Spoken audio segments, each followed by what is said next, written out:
Welcome to ST tech படி. இந்த வீடியோவில் நம்ம என்ன பார்க்க போகிறோம்னு பார்த்தீங்கன்னா, ஜாவா வந்து எப்படி இன்ஸ்டால் பண்ணுறதுன்னு தான் பார்க்க போகிறோம்.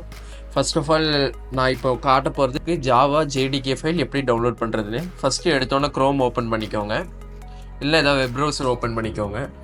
அதுக்குள்ளே போயிட்டு இப்போ நம்ம ஜாவா ஜேடிகே அப்படின்னு சர்ச் பண்ணலாம். சர்ச் பண்ணோன்னு பார்த்தீங்கன்னா ஃபஸ்ட்டு பார்த்தீங்கன்னா ஆரக்கிள் வெப்சைட் ஒன்று வருது. அதுக்குள்ளே போனீங்கன்னா உங்களோட ஆப்ரேட்டிங் சிஸ்டம் விண்டோஸ் சூஸ் பண்ணிவிட்டு இன்ஸ்டாலரை இந்த லிங்க் கிளிக் பண்ணி டவுன்லோட் பண்ணிக்கலாம். டவுன்லோட் ஆகிட்டுருக்கு. இப்போ அது நம்ம ஃபைல் டவுன்லோட் ஆயிடுச்சு. டவுன்லோட் ஆனதுக்கப்புறம் நம்ம அதை ஃபஸ்ட்டு டபுள் கிளிக் பண்ணிக்கலாம்.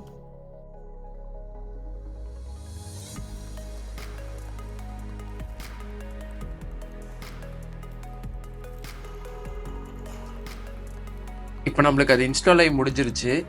இன்ஸ்டால் ஆகி முடிஞ்சோடனே நம்ம ஜாவா இன்ஸ்டால் ஆகிருக்கிற ஃபோல்டர் லொக்கேஷன் பார்த்துக்கு நம்ம போகிறோம். சி டிஸ்க்குள்ளே போயிட்டு ப்ரோக்ராம் ஃபைல்ஸ் ஃபோல்டருக்குள்ளே போய் ஜாவான்னு ஒரு ஃபோல்டர் இருக்கும்.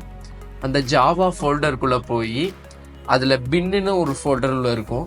அந்த பின் ஃபோல்டருக்குள்ளே போய் அந்த பாத்தை வந்து காப்பி பண்ணிவிட்டு தென் வந்து அங்கேயே பார்த்தீங்கன்னா பாத்தை சேஞ்ச் பண்ணுறதுக்கான ரோ ஒன்று இருக்கும். அந்த ரோக்குள்ளே போயிட்டு பாத்தில் போய் நம்ம நியூ கொடுத்து நம்மளோட காப்பி பண்ண பாத்தோட லொக்கேஷனை பேஸ்ட் பண்ணி சேவ் கொடுத்து அப்ளை ஓகே கொடுத்துட்டிங்கன்னா தென் வந்து இப்போ நீங்கள் கமாண்ட் ப்ராம்ப்ட் ஓப்பன் பண்ணி ஜாவா சி அப்படின்னு டைப் பண்ணிங்கன்னா ஜாவா இன்ஸ்டால் ஆனதுக்கப்புறம் சில கமெண்ட்ஸ் எல்லாம் ஓப்பன் ஆகும்.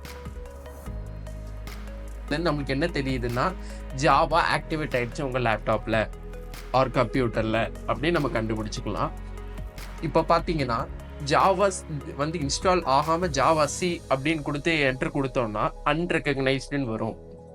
அன்ரெகனைஸ்ட் ஏன் வருது? ஒருவேளை நீங்கள் ஜாவா இன்ஸ்டால் பண்ணியிருக்க மாட்டீங்க, இல்லைன்னா என்விரான்மெண்ட் வேரியபிள் செட் பண்ணியிருக்க மாட்டீங்க. அப்போ தான் அன்ரெகனைஸ்ட்னு வரும். நம்ம ஜாவா இன்ஸ்டாலும் பண்ணிட்டோம், என்விரான்மெண்ட் வேரியபிளும் ஃபிக்ஸ் பண்ணிட்டோம். ஸோ அதனால தான் நம்மளுக்கு ஜாவா சின்னு டைப் பண்ணோன்னா கமெண்ட்ஸ் எல்லாம் லோட் ஆகுது. இப்போ நம்ம கரெக்டாக ஜாவா இன்ஸ்டால் பண்ணிட்டோம். இதே மாதிரி நிறைய வீடியோ வேணும்னா லைக் பண்ணுங்கள், சப்ஸ்கிரைப் பண்ணுங்கள்.